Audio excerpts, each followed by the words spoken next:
welcome, welcome. It's our first sunny day. It feels like spring.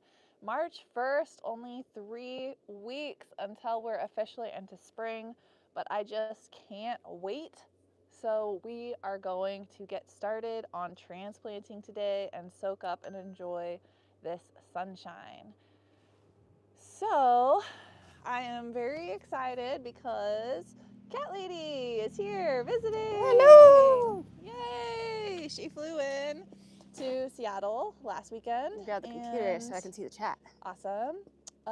She is, oh, puppy, you got your hair burned and your toes bleeding. She's visiting for a few days and she leaves tomorrow, but she's going to help me transplant. We have just been working our butts off preparing the final touches on next week's class, The Science of Happy Plants.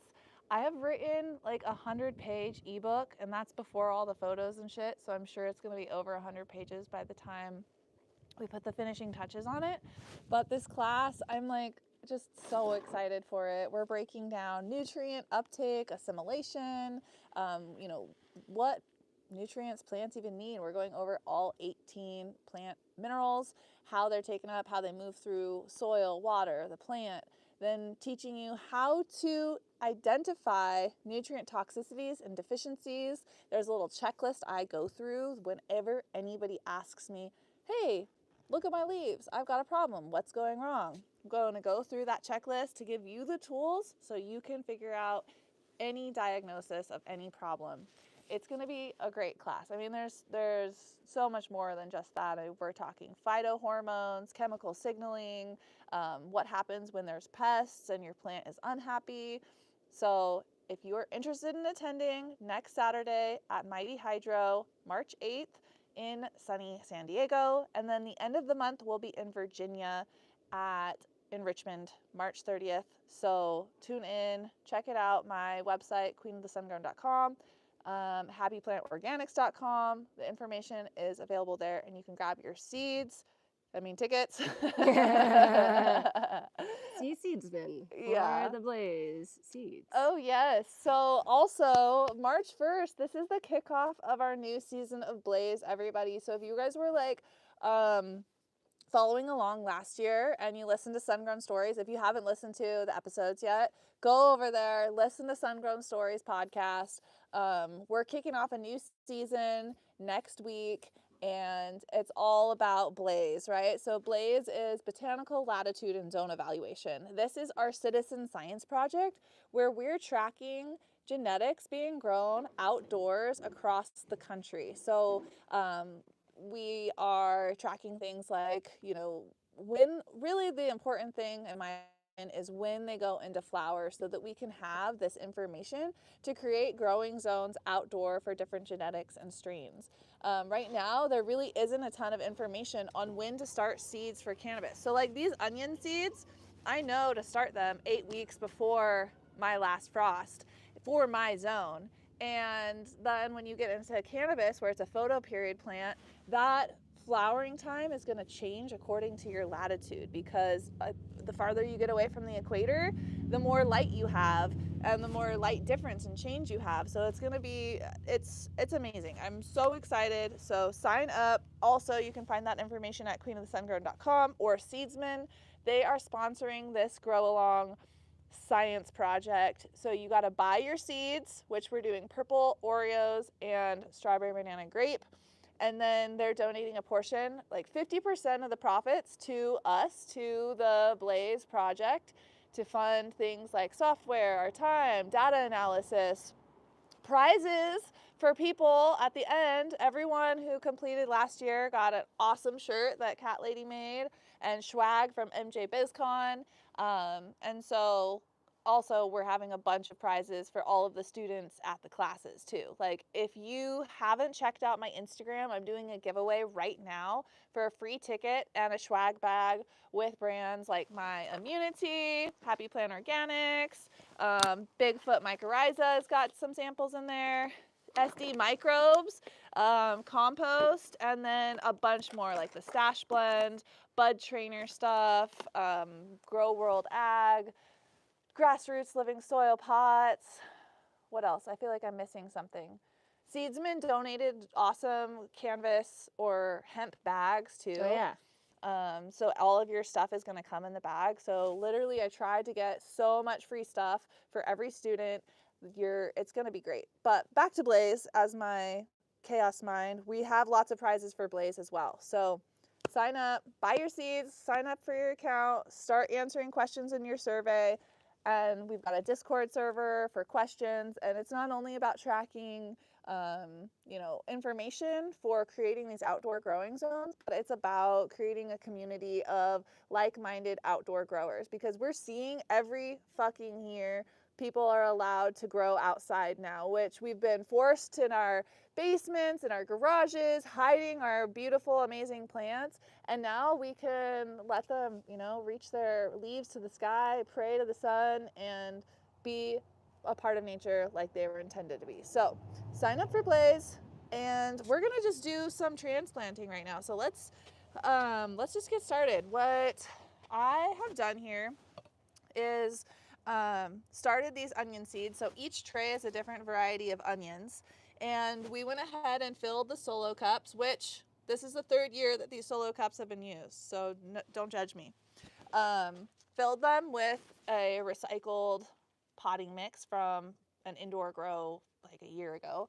Put a little bit of Rainbow Mix all-purpose fertilizer, their grow blend, and then a spoonful of the SC Microbes vermicompost, a spoonful of the endomycorrhizal fungi spores, and then I'm going to water it in with my immunity product to help facilitate nutrient cycling, boost that immune system. So we're going to try to fit as many onions into this solo cup as possible. And you want to make sure that you watered this. Like, you don't ever want to transplant into dry soil. So wet medium to wet medium. Don't dry it out. Don't shock it more than it needs to. Here's your spoon. And you intentionally had us wait to put in the mycorrhizal until after you'd already watered. Yes, and after everything else was Added, right. added. Because it wants direct contact with the roots. And I'll probably still water in some mycorrhizal fungi also. Cool. I keep watering it in until they're in their final home, just through every transplant. I think this is going to be okay though. I think if we just do a spoonful. Yeah. Even there's enough medium in here to kind of like pack it around. Yeah, very true, very true. So the germination mix that I'm using is straight cocoa coir and vermiculite. And I think that this really helps with the success of your seed plants, your seedlings, because a lot of the times when there's a lot of organic matter being broken down, like in compost, you have a higher chance of damping off, which is caused by a fungal pathogen that can weaken seedlings. And you'll see this at the soil surface line. You'll see your awesome little seedling, and then it just like bends over, and the cells are not the cell integrity weakens. So it's really it's great to just start with like an inert media like cocoa coir, peat moss, and vermiculite. So I use vermiculite because it has the highest water holding capacity of any of the like perlite, pumice, whatever. And so for seedlings, that's super important because they just want to always be moist. That's what she said.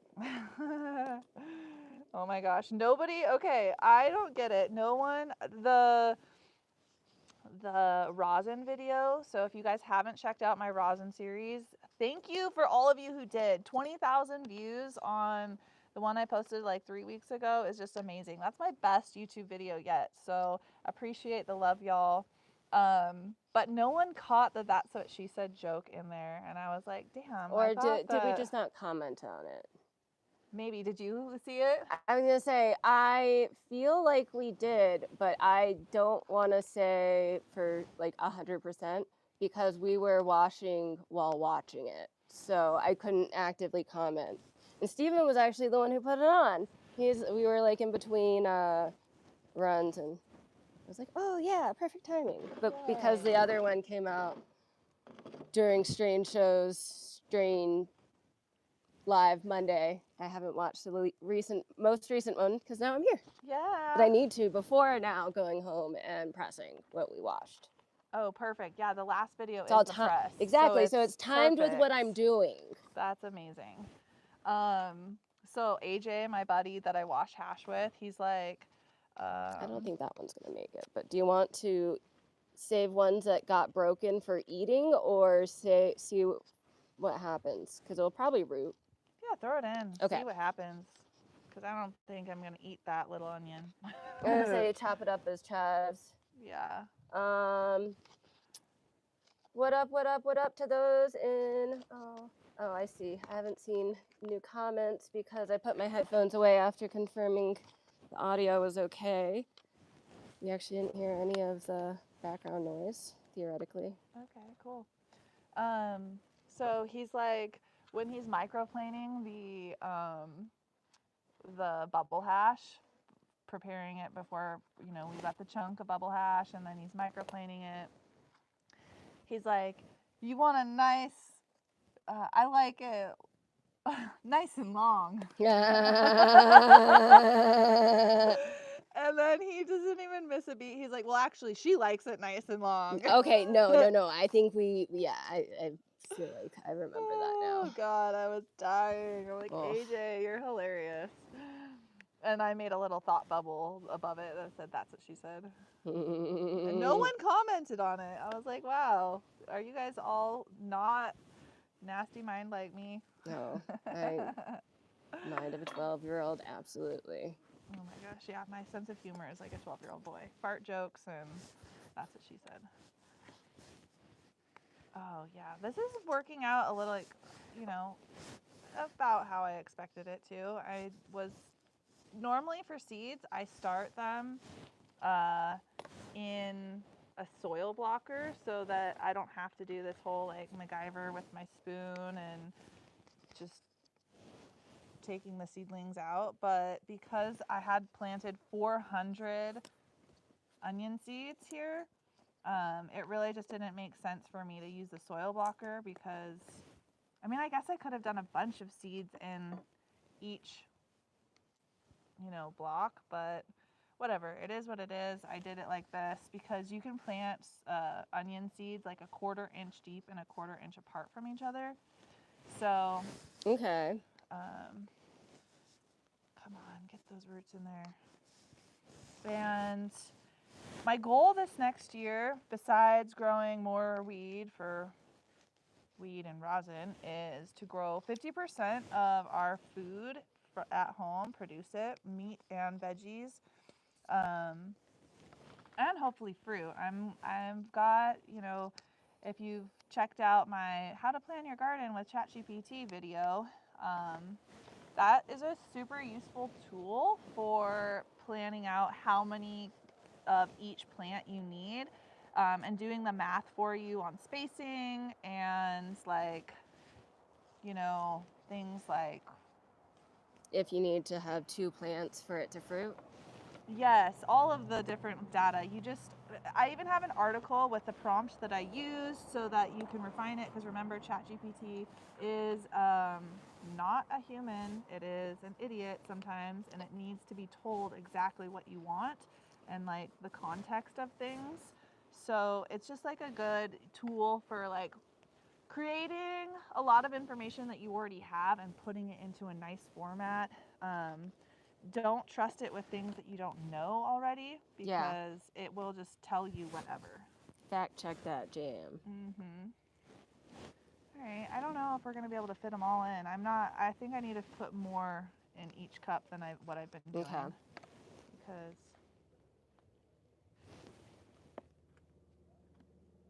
whoa. What? I don't know. I thought that was something, but it's just people talking. Yeah, I think it's just people talking. I forget because we're in the valley, and during the summer when it's nice out, people actually go outside. Yeah, people are actually outside, and the valley echoes their conversation, so it sounds like people are like talking to me like right here. I'm like, oh, weird. Oh yeah, we were standing at the top of the hill, yodeling, and other howling yesterday. Oh, nice. Yeah, that's a good place to listen to your voice. Echo. Yeah. What up, everybody? So I'll go down and say who's in the chat. Yes. We got some Curly Greenleaf. Hello. Mr. Robert Rittenhouse. Hello. Oh, I almost thought that said Marshmallow. Martial artist. Hello. Adirondack Ground. Hello. Hello. Harry. Hello. It's from the UK. Chile. -1C. Ooh. Oh man, I'm sorry. It's Yeah. so nice out here right now. Yeah. I'm so grateful. It was negative for 2 weeks ago and a foot of snow. So And he's talking about Celsius. Yeah. Which is even Yeah. wait, no. 0 is 32, right? Like 0 Celsius is freezing for us. Yes. So 1 Celsius would be over 32? Yeah, that's true, because it's double and add 30 to get it. So a -1. I don't know if it works in the negatives. Maybe? Yeah, because then it'd be -1, double, 2, 28-ish. Yeah. Okay, that's pretty cold. Maybe. Colder than it is here. Yeah. We got Chaldea, what up? Chaldea! Chunky Nugs, what up? Yeah, Caldeo's a patron. Bosak, Oh, shit. So can hardly read, and I'm like trying to like cream a neck. So apologies to any misspoken usernames. Yeah, so Caldeo is a patron at the Queen of the Sun Grown Patreon. He's a Blaze member. And we've got such a great little crew on Patreon. We meet up every Tuesday for a live stream, which is typically class style. We do have a nice chill smoke sesh at the end of each month, which this next Tuesday I will be driving and traveling to SoCal, so we're gonna have to skip the Patreon live stream this Tuesday this week. Sorry, apologies, but check it out. You can have a free tier. I don't know how that works really. I know that people like are on there. I don't know all of what it's like to be a free patron, but I mean there's different tiers. $3 a month, which is like Friends of Blaze, so you'll get all of the information about Blaze and access to, I mean, I think anyone can go on the Blaze Discord right now, so if you want to check it out and see what we're chatting about. And if you can't, hit up, I should have Cat Lady at queenofthesungrown.com. I'll set up an alias, but. Oh yeah, I know. I wish that mine was Alex instead of Alexandria. It's so long. I can, yeah, I was gonna say, I'll set up some aliases tonight or something. Really? That's a thing? Yeah. Like you could be. That's how I set up Blaze at whatchamajigger. Okay. But it's a little bit easier to do with just an alias. But that is the techie tech. Hello, Upstate Waterways Adventures. Interesting, from upstate New York. Yay, hopefully we'll be in New York this fall. We're doing Ohio in April. So Caldeo is going to be there at that class, and another patron will be at that class. So it'll be a fun.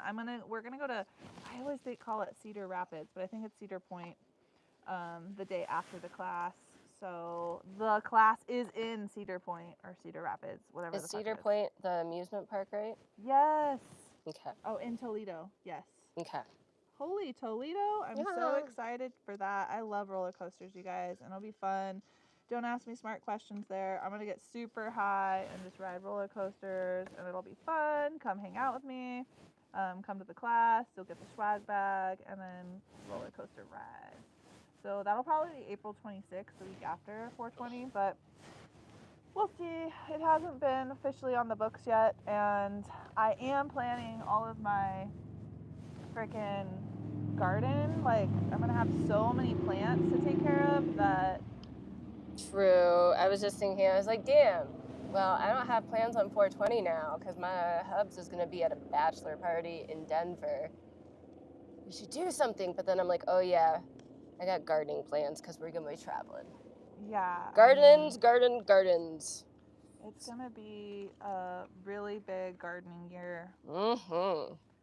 This is going to be my biggest garden yet. I mean, for veggies, it's definitely not my biggest weed garden. It's been nice to just have like a small-ish weed garden. I'm doing, for my genetics this year, obviously the seed plants from Blaze, but what I learned from collecting data is that seed plants don't do well in my area.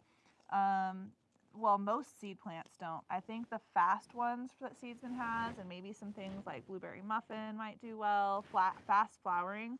But the problem that I run into is that it doesn't trigger into flower until so late, like second week of August. And the first frost was September 16th this last year.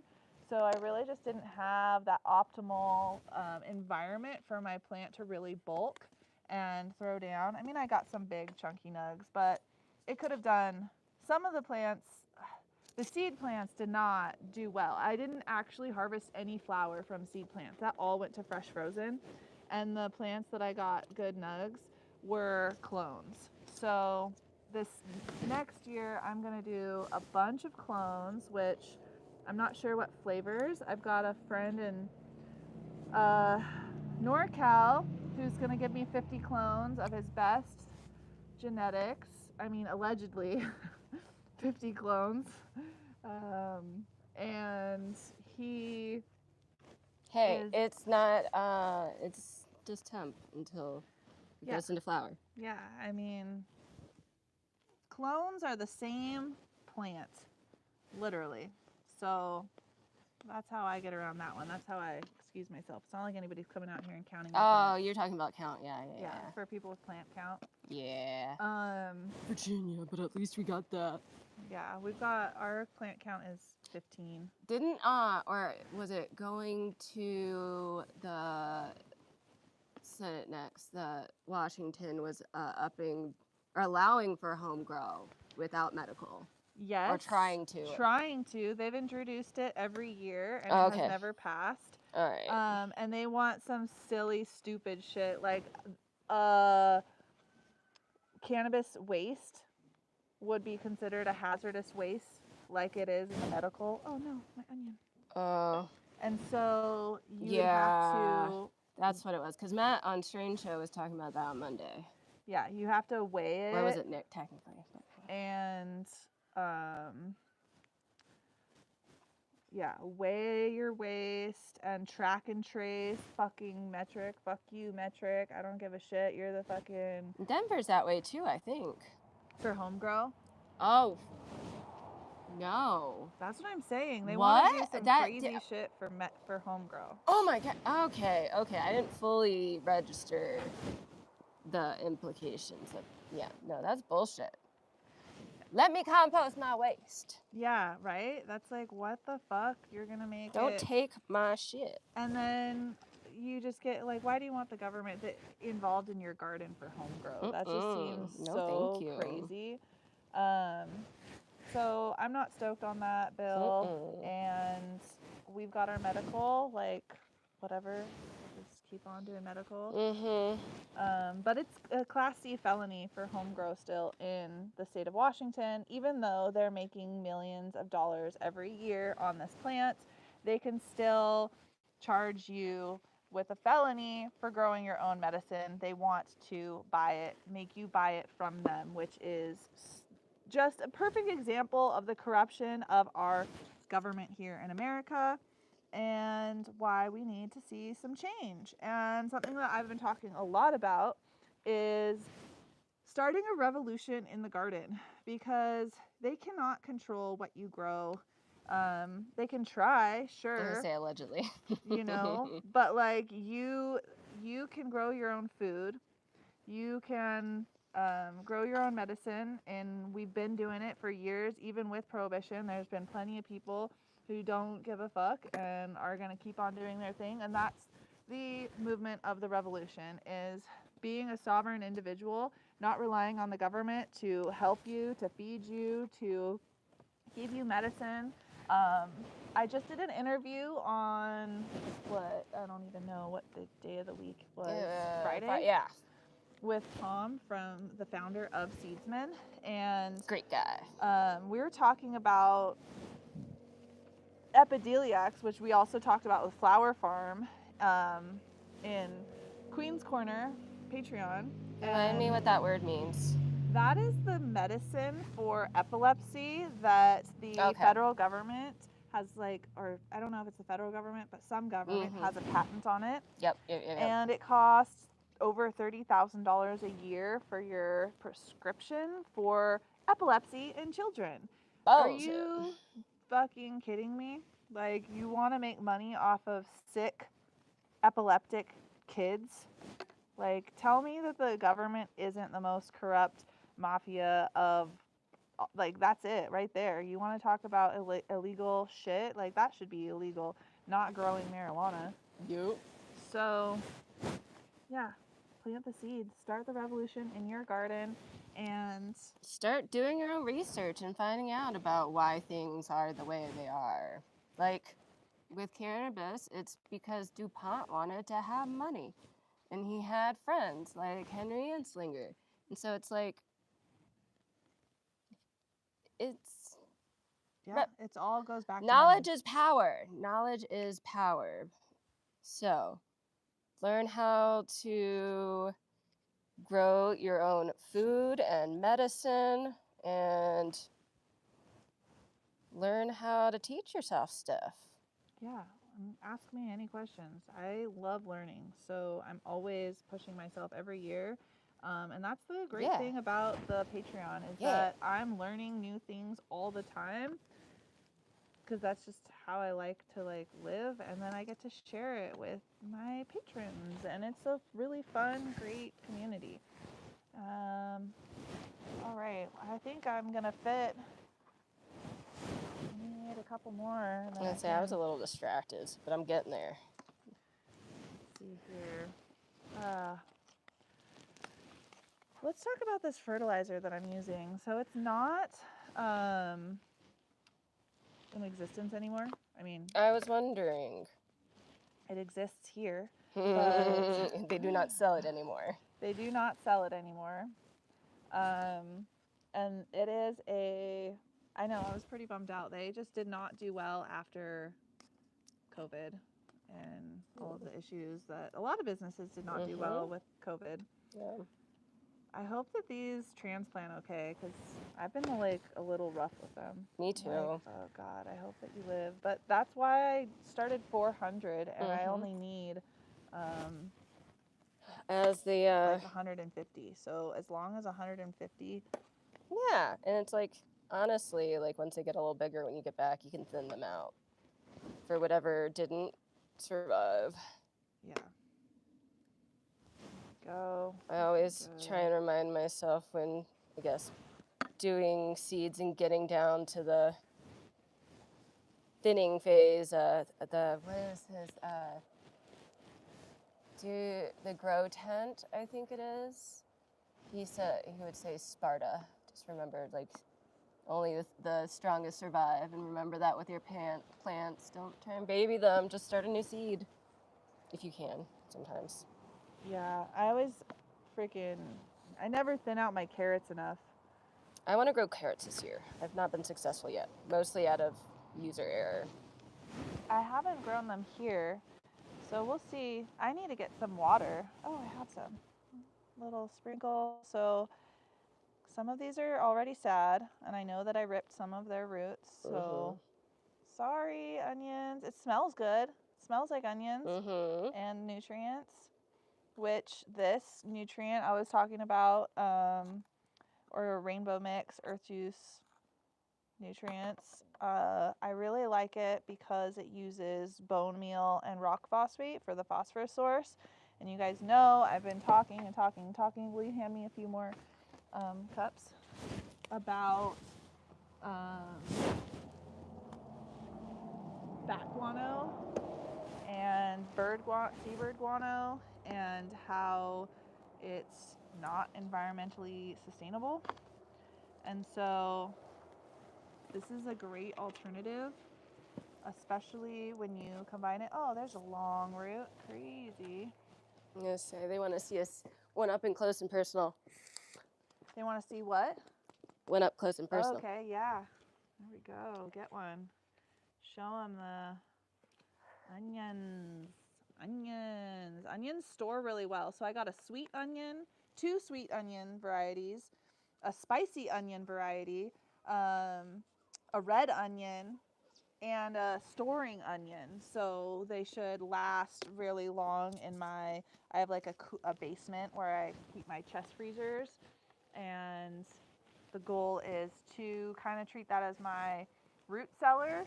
I also have like my pantry is next to my like French doors that go out to my patio, so it stays a little bit cooler. And my potatoes are growing in there. I was actually able to harvest about 40, 50 pounds of potatoes last year and saved, I've been eating on them up until like a week ago.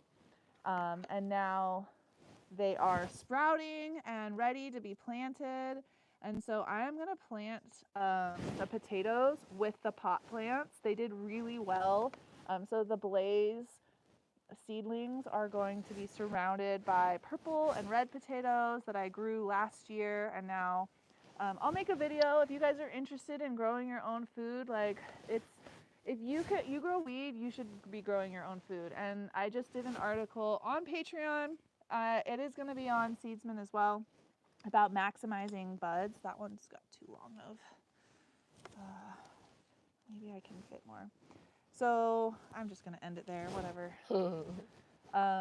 Beyond buds, maximizing your garden space, because, okay, biodiversity is not, hold on, I need to get another tray. We got another tray. Where are they? That was like a little lyrical miracle. Oh, okay. I need to make sure I label these before I just grab a tray, because, oh, I can't. All right, I'll remember. Are you going to do the same ones or different? Yeah. Okay, yeah. It's the same ones, but I'm just like saying, like. Yeah.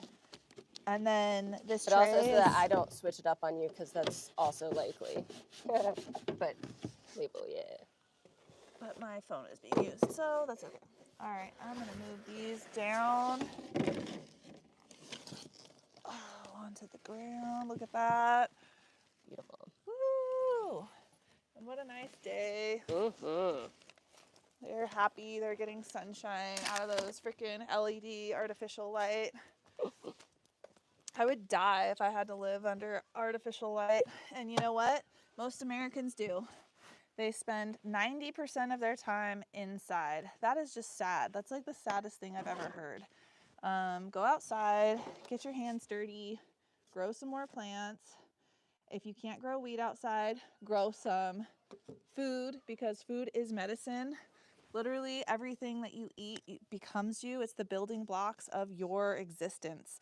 If you understand some basic chemistry, the molecules that are building the world, like the elements in our periodic table of elements, those are the elements, the minerals that we consume, that create our foundation and everything around us. And so if you're eating crappy, shitty food, like, you are poisoning yourself. And if you're sick and tired, which 1 in 5 Americans is mentally ill, and 600 to 700,000 people die every year of heart disease and cancer, and that's different. So 600,000 in heart disease and another 600,000 plus in cancer each year. That's the leading cause of death, and predominantly caused from lifestyle and diet. And so, again, I believe that's, the government is okay with poisoning us with these food systems that are owned by the government and their lobbyists and the pharmaceutical companies and the chemical companies. So even if you buy organic in the grocery store, it's still like factory farmed. It's still just maybe they're not using pesticides, or they're using only organic certified pesticides, but it's not in tune with nature. It's not interesting. So I'm gonna only have 2 of this kind, and then the rest are gonna be, I wonder if I can remember that. The rest are gonna be whatever this variety is. Well, I could just, have a couple that are, Mysteries. yeah, maybe I just mark them by Yeah. putting a empty label, and then I'll hopefully remember that that was Walla Walla Sweet over there. Okay. Our good friend Chuck Dynasty says to remember to not plant your peas near your onions because your peas won't germinate. Well, I guess don't seed start, I guess, around onions, or whether a crop was just grown. Oh, so even if you had grown onions there last year, don't grow your peas there this year.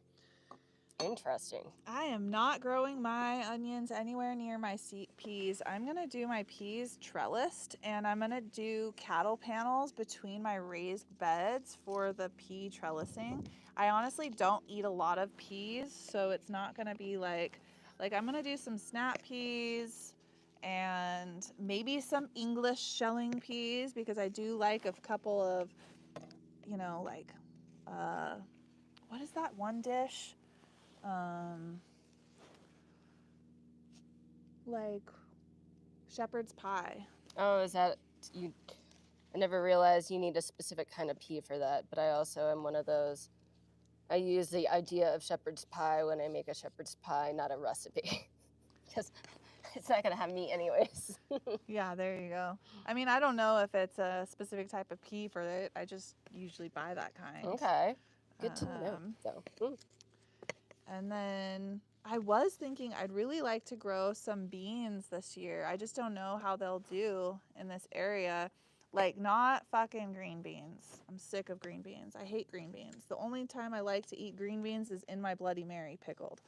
And maybe on Thanksgiving, I'll do a green bean casserole if I have like foraged morels that I make my own mushroom, you know, soup kind of thing for it. But just don't give me that shit. That's what's so crazy is like we've been indoctrinated to believe that that's real food. Like crispy onions on top of mushy old canned green bean, and then some canned soup. And it's just like we're taught, oh, fat's bad, but eat this zero fat chemical rich shit. It's like such or Swedish fish, fat free. It's like, what? Oreos vegan. Yeah. It's just You wild. can absolutely be an unhealthy vegan. Can confirm. Also be an unhealthy vegetarian. You can be an unhealthy human. Yeah, doesn't matter what diet is. I mean, you can be unhealthy in any way, but I think just eating real raw ingredients is like the most important thing that we can do to nourish and strengthen our bodies. And I've been learning and like exploring, getting really into like finding my faith and my spirituality lately. And so it's been like a long journey. I've been reading ancient texts, well, like Bible, and listening to we've been listening to the Dead Sea Scrolls with like the Epic of Gilgamesh, and really just exploring what it means to be human, and like reflecting on our human history. And there's like these Gnostic teachings where we have these hidden meanings and words, and like we always refer to like our body is a temple, and then where is your temple? Your temple is on the side of your head, right? Those are your temples, because your mind is the temple in there, and what you feed your mind, what you feed your body, it's the most important and valuable thing that you have, and you have control of that. So it starts with your food. It starts with what you put into your body, and growing it yourself allows it to be so much more affordable. It creates happiness and accountability because you're taking care of this thing. I just find it so satisfying to to do this. What is Meow meow meow meow? kitty. Kitty is climbing. Gosh, meow meow. I'm like, as long as there's not the dog eating a chicken, we're good. My chickens have been decimated. I lost 3 laying hens last week from my puppy, and she was good for like 6 months, not killing them. And I don't know, she got the taste of chicken, and so they've been locked up. But it's such a nice day. They have been trying to figure out a way to get out of the coop, and they did. My shit's not predator secure. It should be. They're just like sitting ducks, but they figured out how to get out, and they're enjoying this nice sunny day as well. They're stoked to be eating bugs, pecking the ground, being little chickens.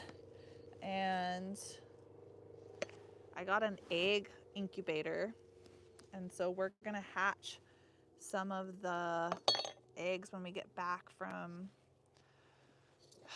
freaking San Diego, which I'm like, oh shit, it takes 21 days to incubate the eggs, and then I'm coming back on the like 14th, I think, is when I'll be home. So then 21 plus 14 is in April. So I guess I'll be back by the time they hatch. I was just thinking about Virginia class, and I don't want to miss the babies. I'm canceling the class. I need to be here for my chickens. No, I'm just kidding. They will not be hatching yet. So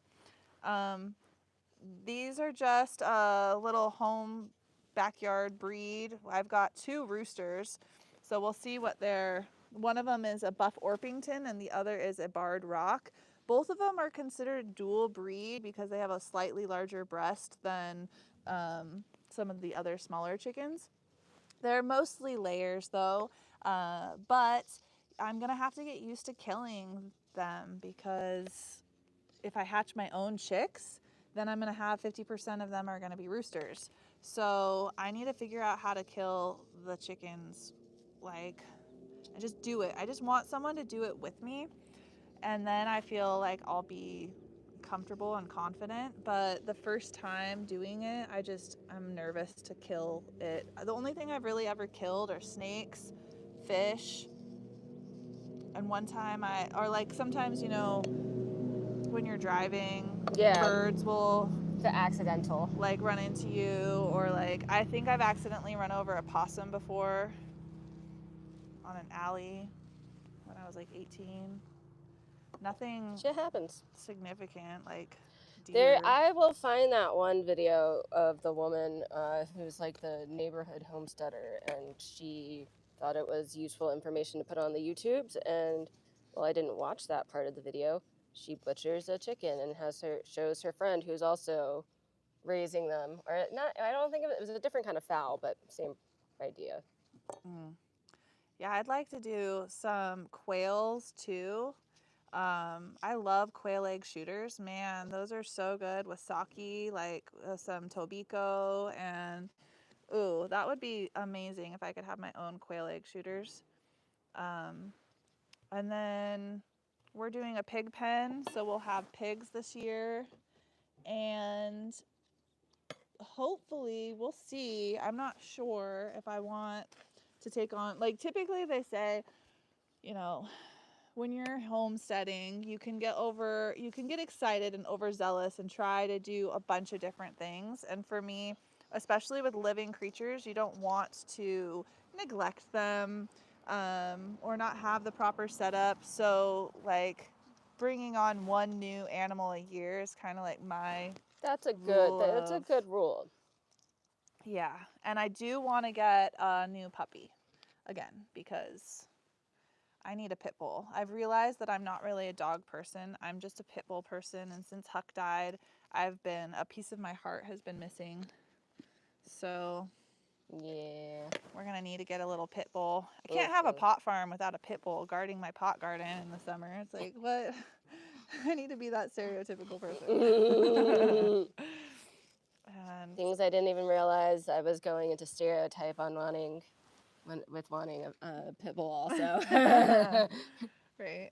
This is so cute and snuggly babies. I know, and they're so goofy and funny, and they just like they have a different energy that they bring around than other dogs. Like I love my puppy. You know, she's sweet and so good with Enzo, but like she's not making jokes. She's not making me laugh like Huck. He would literally be trying to crack me up and just being a goofball, silly, goofy energy. I need some more of that in my life. And I don't know. I've just always had pit bulls. I love them. They're good dogs. And 50% of the shelters in America are filled with pit mixes. They're the most put down dog breed of ever, and they have a really bad rap because of the, Just like my black cats. yeah, they get that bad rap, which is not their fault. Like Exactly. humans are the ones who fought them in the 80s and shit. But before that, like Sergeant Stubbs of World War II, not World War II, the Civil War, was a fucking pit bull. The dog in Little House on the Prairie, my favorite dog book series ever, is I'm pretty sure like I wanted to be Laura Ingalls, and now I'm living out my best Laura Ingalls dreams as a child. Did she have a pit bull? She had a pit bull, Jack. Well, he was a bull terrier or a bulldog of some kind. They don't like specify, but pit bull is bulldog. You know, it's a bulldog family. Yeah, Robert Rittenhouse was saying that he settled on American bulldogs, but still loved pit bulls. Oh yeah. Yeah. The bully breeds in general are just super goofy, and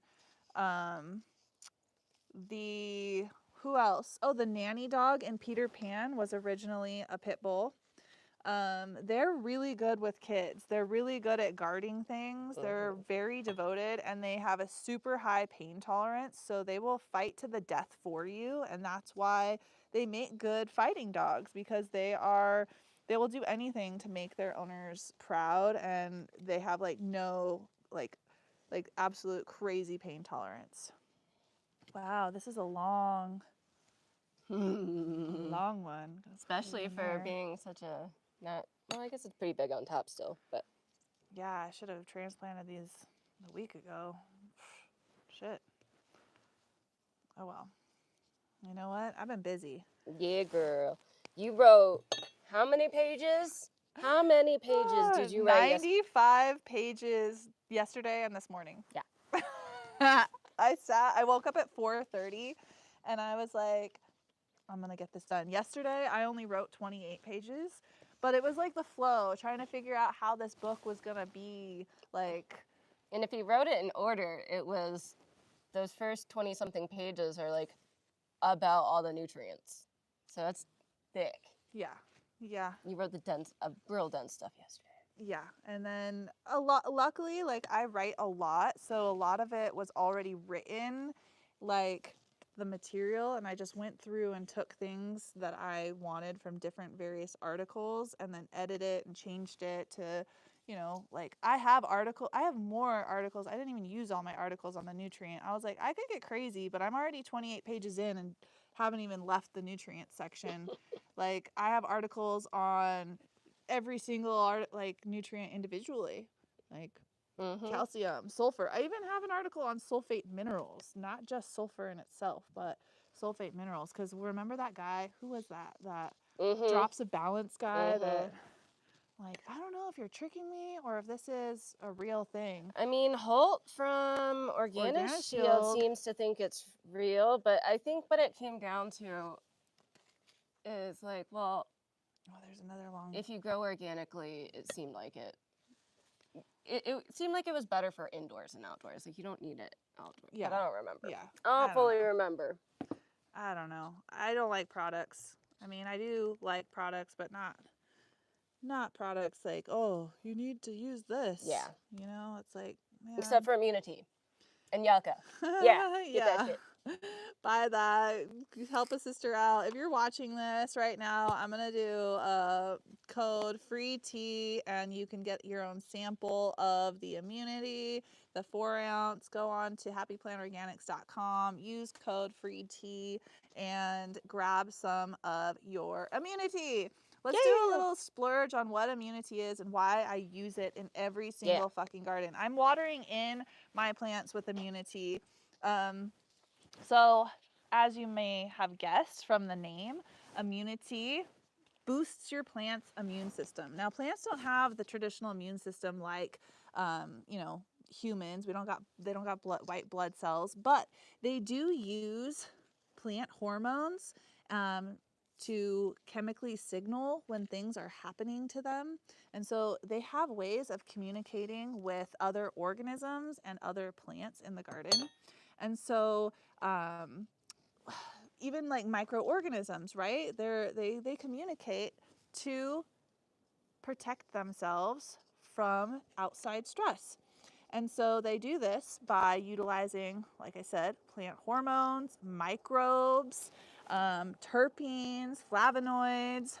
And so when I was growing commercially in California, I had a batch of clones that was infected with hop latent viroid. Yay, me. And I had this amazing living soil bed that was in the ground, right? And I can't just remove my soil. I spent like $2,000 on the compost. And if you're familiar, hop latent can stay in your soil, and the mycorrhizal fungi is actually a vector and can act as a vector to pass it on.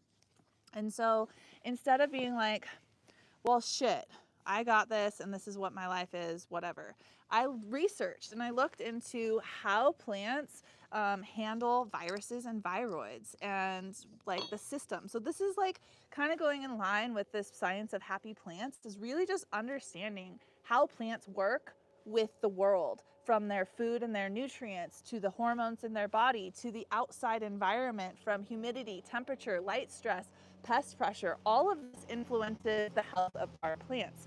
So immunity has ingredients in it that boost plant hormones that are responsible for communicating during stress response, specifically jasmonic acid and salicylic acid.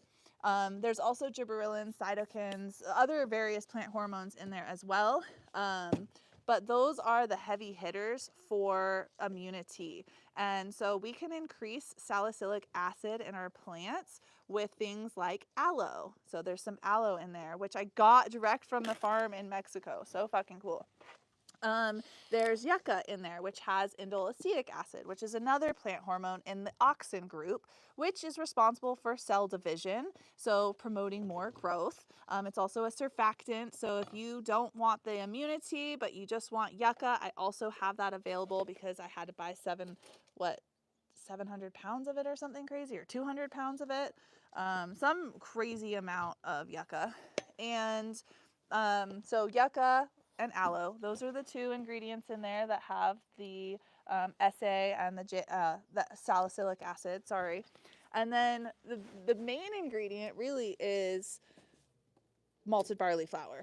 So I was making sprouted seed teas like crazy, and I wanted a way to make it simpler and easy. I didn't want to have to germinate my seeds. I didn't want to have to do all of the grinding and this and soaking. So I did that for years. I made all these sprouted seed teas, and the benefit of sprouted seed tea is not necessarily it does contain chitinase, which is an enzyme that breaks down chitin, which is in insect frass, also another ingredient in immunity. And chitin stimulates jasmonic acid in the plant. Jasmonic acid communicates with salicylic acid to communicate what's going on. So if there's abiotic stress, which is, environmental things like heat, drought, whatever. Oh, look. Oh, no, that's not a bald eagle. That's a big ass hawk, though. Squirrel moment. So the malted barley flour has a ton of different enzymes in it.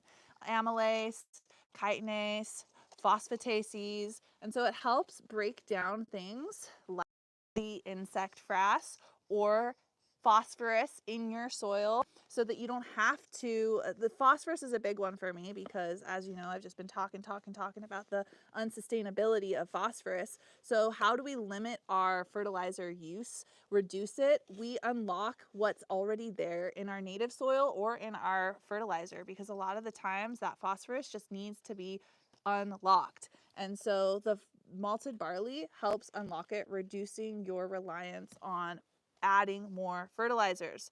So that's just improving your plant's health right there. You know, having access to nutrients, phosphorus being the main ingredient in that ATP, that energy currency of plants. It's super important to have access to it. Other ingredients in there are a variety of microbes that communicate with the plant, especially Bacillus subtilis, specifically for pathogen defense against things like powdery mildew or botrytis. It is used in our immune system. Bacillus subtilis helps us become healthier people. Bacillus megaterium is in there, another bacteria strain that's known for breaking and solubilizing phosphorus. This is something that I use in my garden every single fucking watering. And so I was like, I'm going to make this into a product, into a tea, because it's helping reduce our dependency on outside fertilizers. And then it's boosting plant hormones to make them happier, healthier.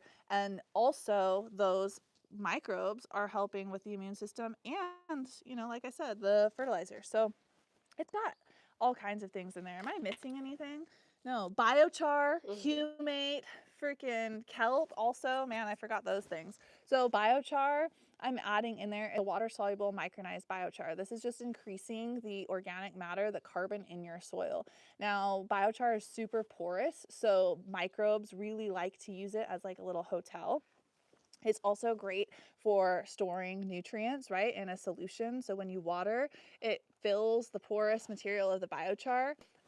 Biochar also increases the cation exchange capacity of your soil. So the higher the cation exchange capacity, the more effectively your plant can access cations, which are really important nutrients required by plants in large amounts. So we're increasing the CEC with the biochar as well as the humate. So humate, which is like, humic acid, fulvic acid, that is the world's strongest chelating agent, natural world. So that chelating agent, you think about that word, chelation is to break down a nutrient, making it accessible to the plant. It also increases the CEC and adds more. It's a carbon-based molecule, so you're adding more carbon. And then what else did I say? Kelp. So kelp, cytokinins, gibberellins, fastest growing plant. So it has those plant hormones in it that really boost strong growth. It has trace minerals. It has a ton of potassium. So I don't put a ton in there, but it's a nice little addition for a boost of more plant hormones.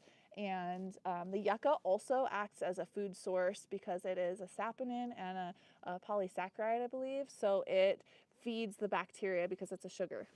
Oh, is that what saponin means? No, polysaccharide, I'm pretty certain. Okay.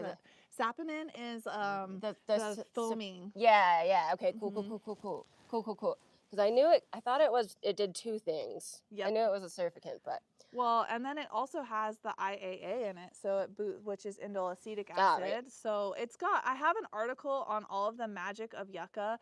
It's really amazing. I love yucca. And when you go to the grow shop, there's like two options that I've really ever seen. Raw, which is the powdered, and then Thermix, which is the bottled. And raw charges like 3 times more than what I charge for yucca. And it's insane that they are able to do that because why? The green tax. They're just charging and trying to rip you off. I mean... And not only that, but when we were using it to do batches, rain specifically, in our home stuff, we would find that it would go rancid really quick, where the yucca doesn't because you're not paying for the water tax also. And if some of the stuff that how the immunity works isn't fully grokking in your head yet, take the class. I started reading the book, and everything she was saying is just finally clicking Good. on how what is in immunity does its job to chelate and to provide the bacteria with what it needs so that it can do its stuff. Like, it's finally starting to click on how to feed stuff. Yeah, yeah. I mean, I have Rather than just throw it all in and compost it and hope for the best, which is what I did. And You want to garden with me? yeah. Okay, we're live streaming. Say hi to the people on the camera. Hi, people on the camera. All right, come around over here. We do have a question from the audience. Okay. They've been trying to figure out what tree is behind us. Is it a black lotus? It is a black locust. Locust, not lotus. Yes. Yes. Where in the heck are my other onions? Oh, over there. I grabbed one set. Okay, so we only have one more tray of onions. Ooh. Enzo, yay, you're gonna help us. You wanna sit in between me and Cat Lady? Look, Bigfoot. Yeah, this should be a great little commercial for Bigfoot. Show the camera the Bigfoot. Bigfoot, endomycorrhiza fungi. So this also helps solubilize phosphorus. I see it. Look, Bigfoot have Big root feet. Yep. Okay, sit down and we'll get you set up so you can garden. why? He have big root bait. He's got big root feet because it's marketing to show you what that product does. It makes you have big roots, and you bigger roots, bigger shoots, bigger fruits. Oh, yeah. Okay, you ready to do some onion planting? Okay, I'm gonna help you. So the really all fungus has chitin in the cell walls. I'll similar use this. I'll use this. You want to use this? Well, we already put some in there. How about this? Do you want to water all the plants with me? How about you go over there and you water all of the plants? Okay? Oh, get your feet over. Okay, here you go. Take the watering can. And the water's over there. You got to fill it up. You can do it. Go around. Go around. Yep. Because the water's right there. That water jug right here on the picnic table. Enzo, right there. That. So We put it need under there. water. Not clean, just yeah. Nope. Okay, I'm gonna have to show him how to do this. We're using distilled water or RO water for this because I have a water softener that uses salts. Here we go. And it is not good to water your plants with water that has been run through a water softener because of the Why? salt that is in there, the salt that we use. And that is a good lesson in chemistry. And what a salt is a Why? negative and a positive. Mommy, why? Yeah. Why? Why? Because I'm explaining to you right now.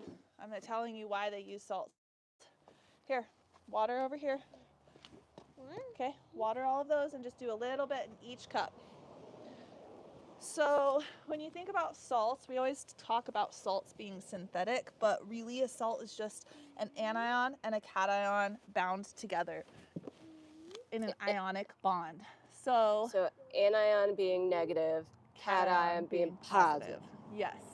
And so we have the anion and the cation bound together, and when they hit water, they break apart. Yay! Great job. Keep doing it. Use all of the water in that bucket. That's your watering can. So when these salts break apart in water, then it leaves them open to be accessed by the plant. And so if you have a lot of minerals in your water, you can also add salt to it to bind those minerals. This makes me tired. It's making you tired? Yeah. Why don't you go inside then? Relax. Make Steven play with you. Yeah, there you go. Oh yeah, I bet he'll jump on the trampoline with you. I jumped on the trampoline a little bit this morning and you know, it was great, but ever since I've been pregnant, I just can't help but pee myself when I jump on the trampoline. So, unfortunately, that's just like something that happens when you carry a baby in your body. And I didn't even have a vaginal delivery because it was emergency C-section. So it wasn't even about giving actual birth. It was just holding the weight of a baby and all of that on my bladder for fucking 10 months. Pushing, and now my Yeah. bladder's weak, and I just... So when I go to the trampoline park, I just wear freaking pads so I can pee myself. Because I'm not going to stop jumping on the trampoline. That's for sure.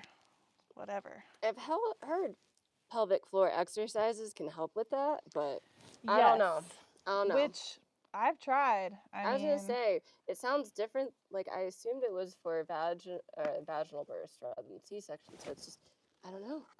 I don't know. I don't know. The human body is pretty wild. Indeed. But also,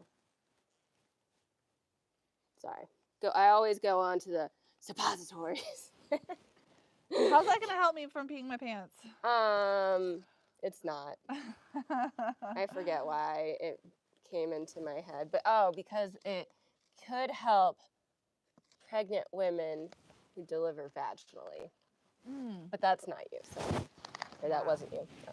I know, and this is another fucking crazy thing. You want to talk about the immune system? Our immune system starts when we are born through the vagina. That is our initial inoculation into the world. So you have your mom to thank for inoculating you with the bacteria and yeast that you need to function. Microbes have been around for since they're the first life on the planet. Hi baby, go jump. And so plants and animals evolved with microorganisms. 90% of all plant species have endo or ectomycorrhizal fungi association with their root. Like, we did not evolve in the absence of microbes. And unfortunately, germ theory took hold and was like vastly more popular. And so we thought of the collective we of humanity thought of microbes more as germs rather than these magical creatures that we can harness for our health, our plants' health, that function. The whole world functions with microbes ruling it, really. And so there's like this whole, anti microbe thing, anti-germ, and a lot of women, have C-sections. And unfortunately, that is taught by the medical institution. Doctors are more trained in surgery than holistic health, and so... Because it can get done quicker. Yeah. So you have more patients. It can get done quicker, and they're not liable because there's so many people who sue. So when you think malpractice, if something goes wrong in a natural, vaginal birth, then they're afraid of being sued. So anytime there's anything abnormal, they go for a C-section to ensure that they're not liable for any kind of malpractice. And so what's crazy is I didn't know this. The hospital that I gave birth at has a 60% C-section rate. Now tell me that's not emergency C-section. Why do you need a 60%? That we've been giving birth for... It sounds average too. Or if I had to guess, that's probably a nationwide hospital average of 60%. They would rather you be born into the world C-section because it's a surgery. They can just perform, sew you up, and you're missing that inoculation into the world with your microbes. Now, you want to talk about chronic illnesses, allergies, gluten intolerance, all of these issues that we run into while we're trying to isolate humans away from microorganisms.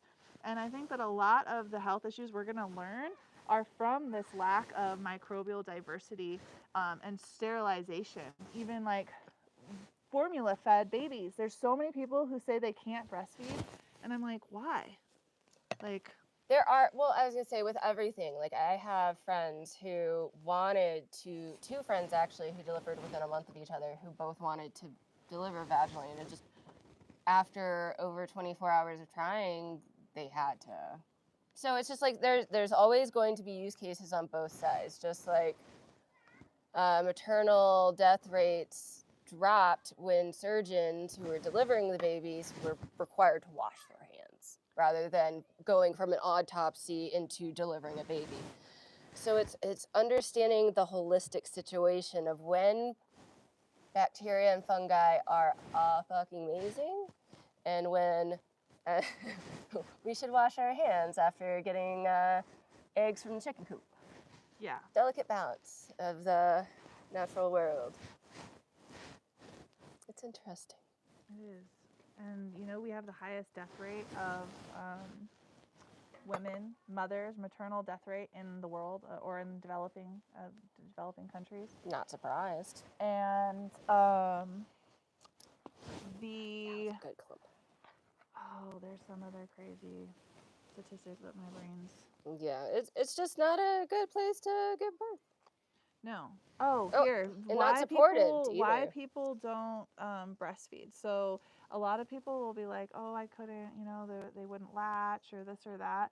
Well, when a baby's born, they're given like a vitamin K shot or something, and the shot instantly makes them stressed out. Or you want to hear a fucked up thing? Circumcision. That's fucking genital mutilation, y'all.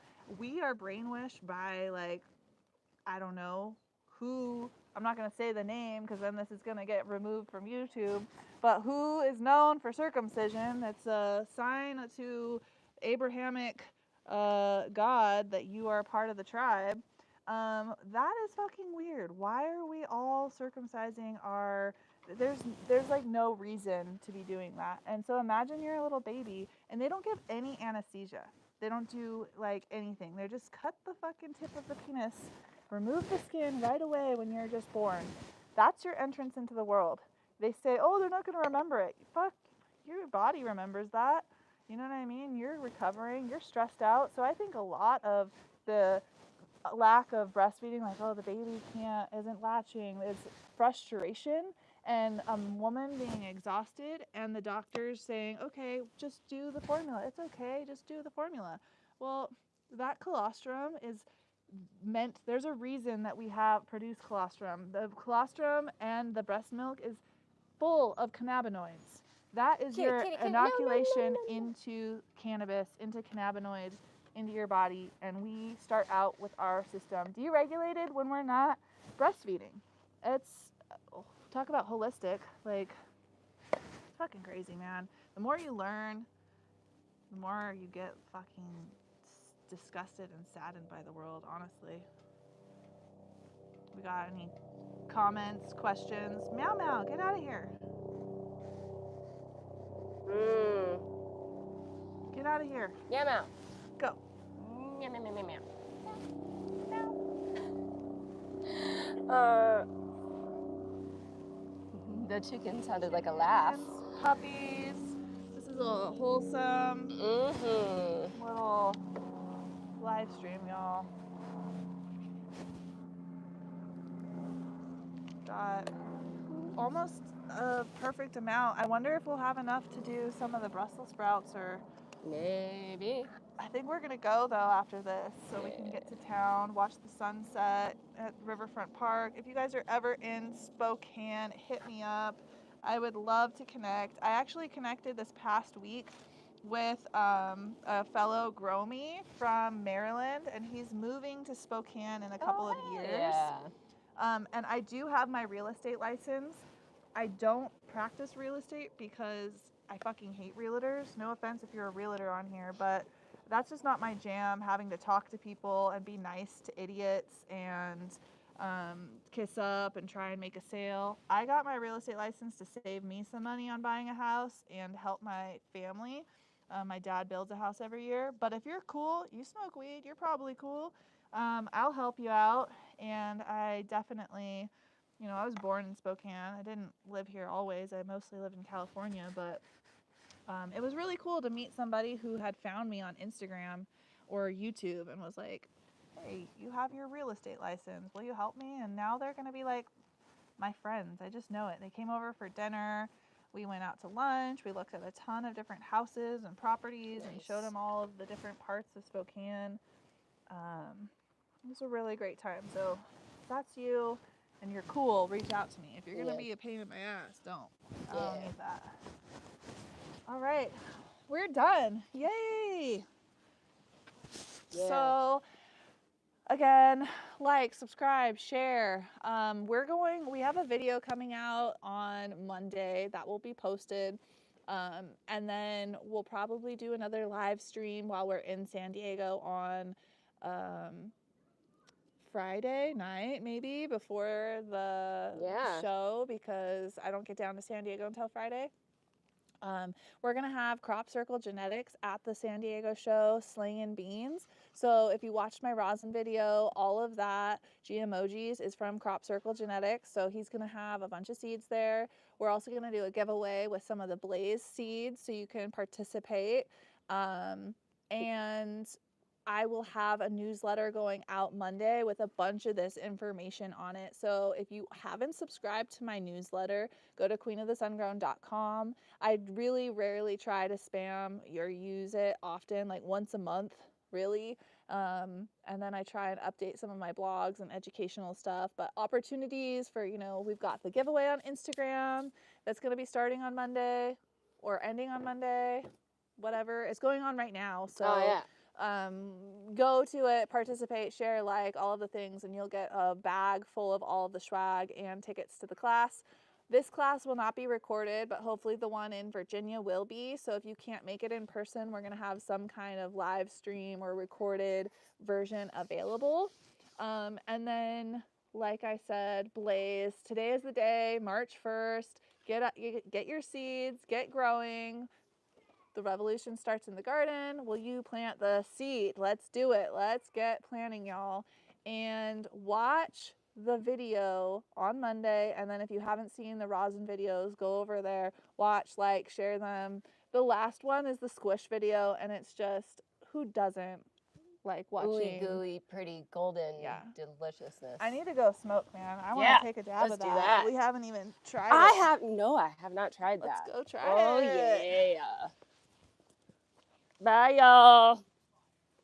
I don't know how to The end rap- it.